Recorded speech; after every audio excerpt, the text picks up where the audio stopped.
இந்த போட்டோக்கு பின்னாடி என்ன இருக்கு? ஆ, இது கல்யாணத்துக்கு முன்னாடி எடுத்த போட்டோ வச்ச இவ்வளவு பத்திரமா வச்சிருக்கா. உங்களால என்ன தூக்க நீ முடியும்? ஒன்னும் அவ்வளவு வெயிட்டாலாம் இல்ல.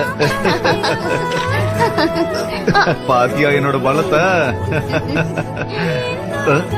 மிட்சி ஹாரி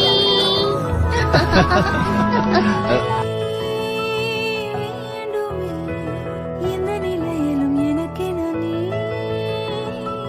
போதுமே.